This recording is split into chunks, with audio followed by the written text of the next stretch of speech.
includes me in anything anymore. He's like an Israelite in that Bible story is lost in the desert. He preaches for a while in Mississippi, and the fourth child, William Marvin, is born. Then they're off on a musical mission to Mexico, wherever that is. Oh, look, now they're in Oklahoma. He's getting his master's at the University of Tulsa in music education. Now he's music minister at a big church in Las Vegas. He helps other people look and sound good performing other people's music. He's a choir director, not a pianist. He never plays any of my music anymore. I think he's actually forgotten my evening list. There's something else, too. He's gay, and he knows it, and he pretends he's not. And he stays in churches that don't like gay people. So he's always afraid of being found out. He and Barbara pray many times for it to go away, but nothing changes. No amount of saying he's sorry helps either, and he tries to stop. He can't. God, will I ever get to play any of my music again? I'm afraid. Wow. Music minister at a burgeoning megachurch in Las Vegas, Nevada. Yeah, right. Big deal. Fired a year later because of educational and stylistic differences. My musical house of cards is down the drain this time for good. And I hate my marriage. I've been trying to keep Barbara happy for 24 and a half years. And I've just realized that she is convinced that she does not deserve to be happy. So all I've managed to give her is someone else to blame for her unhappiness. I'm sick and tired of the futility of it all. I want out. I wonder, what if I were to play the gay card right now? Suppose I were to escape through that door and vanish. For the past several months, I've been humoring my Liberace syndrome by spending time in gay hangouts, hoping I'll meet a decent guy who will help me make some sense of this mess and maybe even tell me I'm okay. I meet Ray and Jerry, retired entertainers. Oh, they live well. They are openly active in the community as a couple. They are not in hiding. I love spending time with them and their friends in their gorgeous home and pool. I have a new tan line that matches a beautiful spare Speedo they keep in their guest bathroom just for me. I meet Joe Fay, a senior waiter at a major strip hotel. Joe is outgoing and outrageous. He's visibly taken aback the first time I call him Uncle Jojo. He's convinced that the only way I will ever realize how attractive I am will be to follow myself up a flight of stairs. He takes me to a piano bar after hours and makes me play Misty for him so he can get a sample of my piano playing. Why, Glenn, it's really quite lovely, but does it have to be so goddamn Presbyterian? I also meet Rob, a retired high school English teacher. We've spent several evenings together at his house, just getting acquainted with each other. He's single, and I like him a lot. I've been honest with him about everything. Glenn, your life is killing you. Can't you see that? I wish you'd come here and live with me. I love the companionship, and I think it would be a good thing for you too. You're trying desperately to be something you are not, and failing miserably at it. That's no great favor to your family or to you. You need to make a break from all of that. Get a fresh start. Oh, Rob, that's impossible. I could never do that. Listen, Glenn, I'm going to visit my mother back in Michigan between Christmas and New Year's. Why don't you look after the house and take care of the dog while I'm gone? You can use my El Camino to get back and forth. If you like, go ahead and stay in the house, just to see how it feels. So, I take him to the airport on a Saturday in his El Camino. Barbara and Leslie and William are away from our house for the afternoon and the evening. I drop by and pick up a few clothes and a toothbrush. I write an "it's time for me to go" note and leave it on Barbara's pillow. I do not include Rob's phone number or his address. I'm moving out.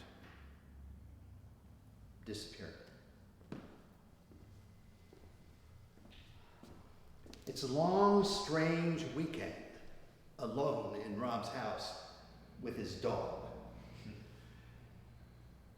I'm back at work before 6 o'clock on Monday morning.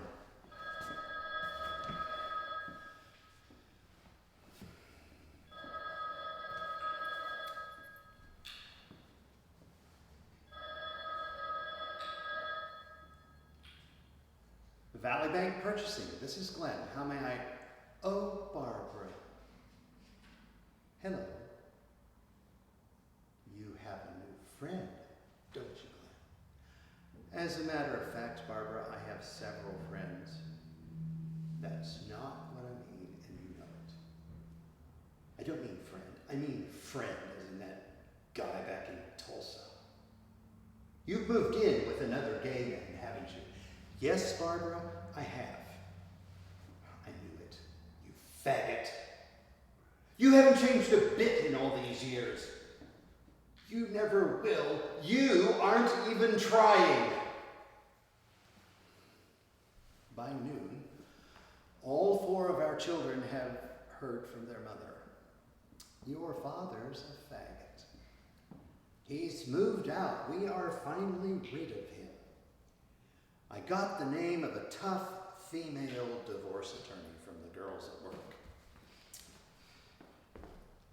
The court decrees that visitation with Leslie, daughter aged 15 years, and William, son aged 11 years, may only occur in the presence of an agreed upon third party. I am now perceived as a threat to my own children. The defendant will provide child support and medical coverage for minor children Leslie and William, and spousal maintenance and medical coverage for Barbara until the dependent children reach the age of 18 years. Rob, what am I going to do? I'll never see my kids again. Glenn, your marriage and children are not my concern. I can't help you with any of that. You've set the wheels in motion, and you will get through this on your own. You're welcome to live here with me. You're welcome to buy groceries and cook whenever you want to. And your help with the cleaning of the house and the pool is greatly appreciated. But that's all I can offer you.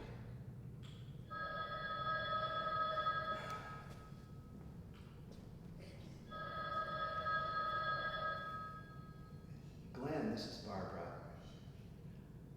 I need to bring the divorce papers by for you to sign. Is it okay if I bring them by your office sometime around noon tomorrow? I also have a permission to transport dependent children outside of state boundaries.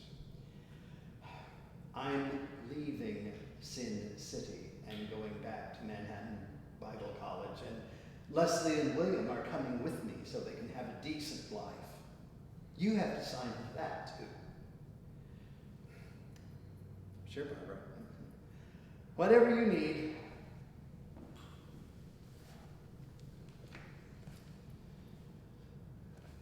Dear Mom and Dad,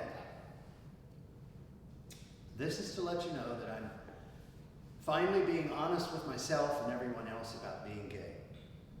I've moved out of the house, and Barbara has filed for divorce. Here's my new address and phone number. I look forward to hearing from you. Your son, Glenn. Mother's response to my letter came today. Glenn, there's no way you can be what you say you are, because there is no such thing. Gay is not genetic. It's sin, Glenn. You need to repent of your wicked ways and come home. We have a room in the basement all ready and waiting just for you. We'll help you get your life back together, get you back in the pulpit where you belong. Your daddy prays every day that you'll come to your senses, Glenn, and come home. You're our prodigal child. Come home. We love you, Mother and Dad. Thanks, but no thanks. I'll stay here in Las Vegas with Rob, my data processing job at Valley Bank. And then Bank of America buys Valley Bank, and my precious data processing job goes right out the window. Hello? Little Church of the West? Yes, I'm inquiring, I'm responding to the ad you have in today's paper. Wanted organist for Saturday weddings. Yeah, I'd like to audition. This afternoon at 3 o'clock? Perfect, I'll be there, thanks.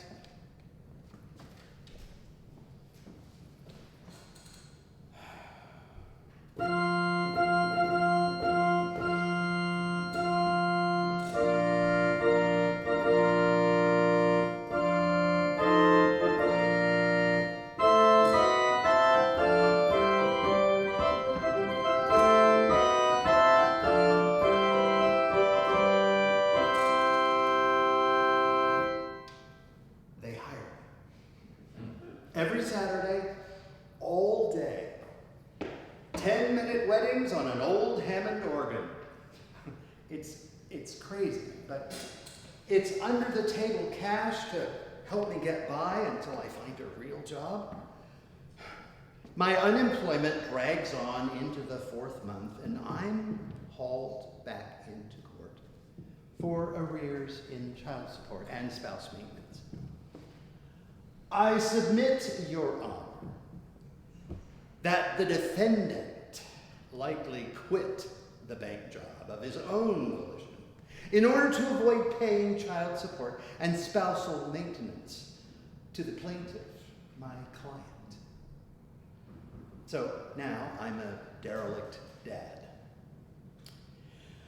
I finally find a word processing day job at a geotechnical and environmental consulting firm, and the court levies 50% of the defendant's income to cover child support for Leslie and William and spousal maintenance for Barbara, and to catch up all of the arrears. Daughter Leslie will emancipate in September, but after that time, child support for one child and spousal maintenance will continue until William's 18th birthday. That's 4 more years. I'll be paying half of my income to her for the rest of my life.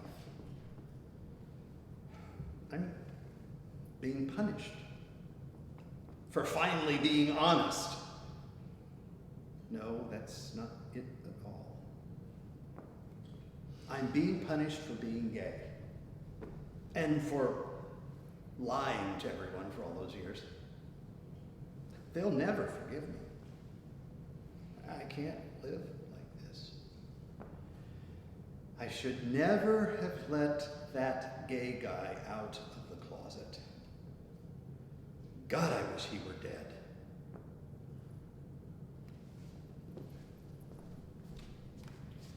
Dressed in his and a big stiff drink. I'll just have to make sure that I keep it all down. Perfect getaway. Everything I need right here in the house. No muss, no fuss. Thank you, Rob. I love you too.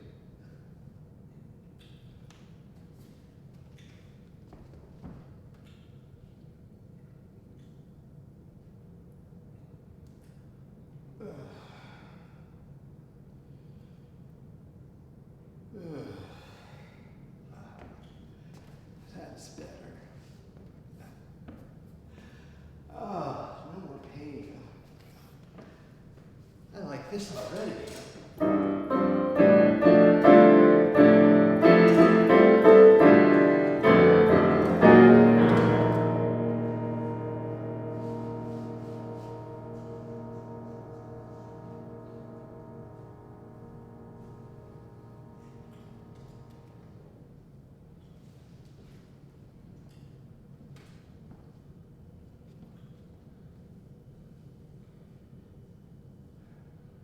I wake up on my back in my skivvies.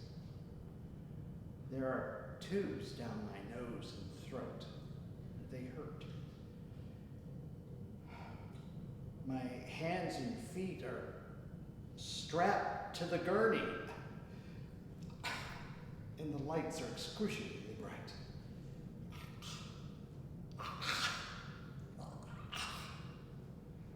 Well, hello there. Welcome back. It's good to finally hear from you. Here, hold still. I'll remove those tubes. There. That's better. Can you tell me where you are? Somewhere in Las Vegas. Correct. This is the ER Intensive Care Unit of Sunrise Hospital. What is your name, sir? Glenn Tate. Glenn Leroy Tatey boy. That's what Mother used to call me when she was waking me up for school. That's good. Where do you live? Do you remember the address? 1661 Golden Arrow Drive, right here in Las Vegas, Nevada. How long have you lived there? I don't know, 2 or 3 years maybe. Oh, that's sort of what we thought. We noticed a change of address sticker on the back of your driver's license. You're batting 1,000. If you can tell me your birth date, I'll leave you alone. May 29. Same as JFK and the first successful climbing of Mount Everest. Only 1945. Perfect. That's all I need for right now. You settle down and get some more rest. You were barely hanging on when they brought you in, but you're going to make it. I hope it's okay that we brought you back. So, you brought me back. Yeah, I guess it's okay. It has to be, right? I did it kind of stupid, didn't I? What do you mean, Mr. Tate? If something I did is what landed me in this place, it was kind of stupid, right? Mr. Tate, there's no need to discuss that. You have a bestseller here, but you need to stay alive for it. We're doing everything we can, so how about you help out a little bit, okay? Here, I'll undo those restraints. You'll be good, right? Yeah, I'll be good. Thanks. Good times and bum times, I've seen them all, my dear. I'm still here. Look who's here. I'm still here.